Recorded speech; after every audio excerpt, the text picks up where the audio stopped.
நீங்களும் உங்க வீட்ல சிங்கிள் கேர்ள் சைல்டா? இல்லன்னா உங்க கூட பிறந்தவங்க எல்லாருமே பிரதர்ஸா? அப்படின்னா இந்த ரீல் உங்களுக்கு கண்டிப்பா கனெக்ட் ஆகும். சின்ன வயசுல நமக்கு இதெல்லாம் பெருசா தெரியாது. விளையாடுறதுக்கு ஒருத்தர் இருந்தா போதும் அப்படின்னு தான் தோணும்.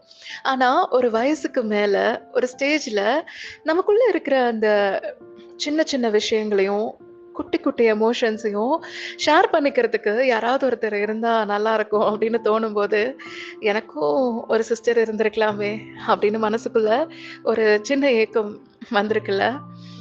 அப்படிலாம் உங்களுக்கு ஒரு பாண்ட் அமைஞ்சிருந்துச்சு அப்படின்னா, நீங்க உண்மையிலே பிளெஸ்ட். சைல்ட்ஹுட்ல இருந்து கூடவே இருக்கிற ஒரு க்ளோஸ் ஃப்ரெண்ட். அப்பப்போ மீட் பண்ணி, சும்மா 1 மணி நேரம் காசிப் பேசி, இந்த ஏரியாக்குள்ளலாம் இருப்பாங்கல்ல, பக்கத்து வீட்டு பொண்ணு, எய்த்த வீட்டு பொண்ணு.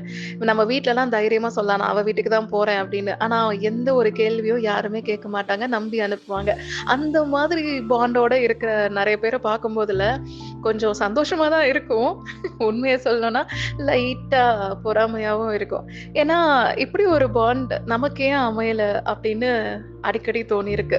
அந்த ஏக்கம் சில நேரம் லோன்லினெஸ்ஸாவும் மாறிடும். அப்படி ஒரு லோன்லினெஸ்ஸ இதுவரைக்கும் நீங்களும் உணர்ந்திருக்கீங்களா? ஒரு வேள நீங்க உணர்ந்திருந்தீங்க அப்படின்னா, அந்த நேரத்துல நீங்க என்ன பண்ணுவீங்க? அப்படின்றத மறக்காம ப்ளீஸ் கமெண்ட்ல சொல்லுங்க. ஏன்னா, உங்கள மாதிரியே தனியா ஃபீல் பண்ணிட்டு இருக்கிற இன்னொருத்தருக்கு, உங்களோட அந்த ஒரு வார்த்தை சின்ன துணையா இருக்கலாம். Thank you.